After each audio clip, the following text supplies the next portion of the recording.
Hello YouTube. Welcome to Secret Facts. Did George Washington believe in God? Why don't you love me, love me, love me? Touch me, touch me, touch me no more. Religion was a topic America's first president remained extremely cagey about. George Washington's writings have long served as a guide to America's first president: what he thought, how he made his decisions, even how he felt about his wife. But when it comes to his personal religious beliefs, Washington seems to have been a closed book, or, at least, unwilling to commit many of his own views to the page. Unlike many of his peers, including Thomas Jefferson, Benjamin Franklin, and John Adams, Washington never explicitly laid out his own beliefs, even as he alluded to them in passing on many occasions.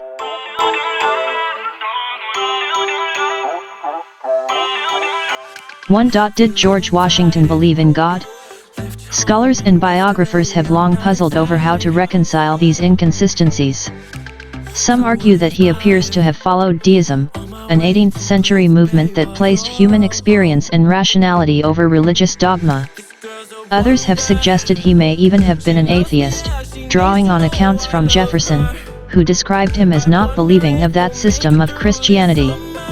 Stories of Washington's prayers, even as they exist, are often unreliable. Original sources for the famous tale of the first president kneeling in prayer at Valley Forge have been called into question. Several historians have noted that Washington, when he prayed, always remained standing. What is known is that Washington grew up in the Church of England, then Virginia's state religion. The great-great-grandson of an Anglican pastor, he was baptized as an infant and remained somewhat active in the Anglican Church for the rest of his life.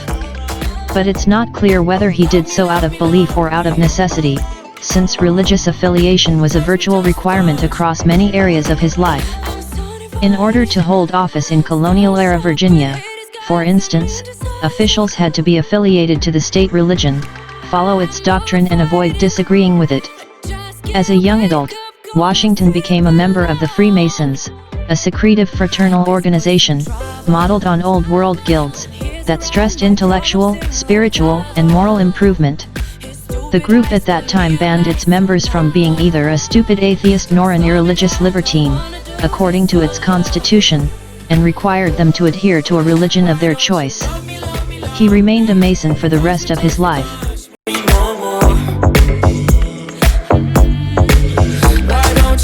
2. He saw political utility in referencing a higher power. Whatever his own beliefs, Washington seems to have viewed organized religion as a valuable, unifying force in often fractious times.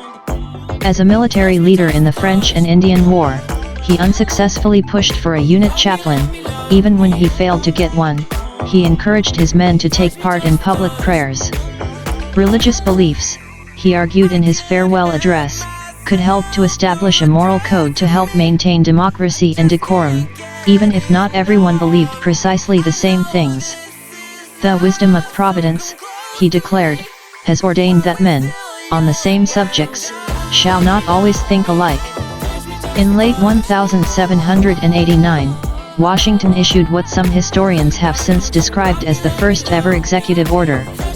The last Thursday of November, he said, would be a day of thanksgiving and prayer, marking the end of a brutal Revolutionary War.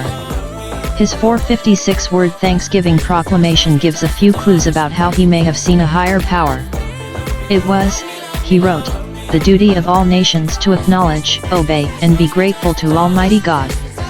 That same God is a great and glorious being, he goes on to explain, and the beneficent author of all the good that was, that is, or that will be. But historians note that the political context in which Washington gave this proclamation makes it harder to distinguish between what he genuinely believed and what he thought citizens needed to hear as the war came to a close and the new nation faced its what next moment. The only favor he directly encourages Americans to thank God for instance, is the opportunity to establish a form of government for their safety and happiness. Later on, he thanks him for favorite interpositions of his providence, essentially chalking up the end of political strife, and his own election as president, to divine intervention. 3. He supported and laid the groundwork for religious freedom. Invoking divinity may have served as a useful political tool to support the birth of a nation, but there's good evidence that, if Washington believed anything, it was that American citizens should be free to worship however they pleased. As early as 1775, he pushed for religious plurality, tolerance, and freedom, ordering his troops not to burn an anti-Catholic effigy of the Pope on Guy Fawkes Night, out of respect to the Catholic Church. Later on, he would oppose committing the state to one religion, the Episcopal Church, and he publicly decried attacks that would have supported that church, on the grounds of supporting religious freedom. For the last 25 years of his life, as he sought to manage 13 often recalcitrant colonies, Washington consistently supported the tolerance of different religious traditions, publicly and individually. This, writes historian Mary Thompson, was something he saw as a unique and basic quality of the new United States. It was a radical proposition, and one that set the fledgling United States at odds from most other nations. It may be that we learn the most about Washington's beliefs by what he doesn't say, that, in choosing not to promote his own religious creed, he encouraged those around him to respect, engage with and promote the many different faiths of their new American peers. If you want to know amazing facts and history about how United States of America becomes superpower of the world and Civil War of America of the world, link in the description or click on the I button or in end scene.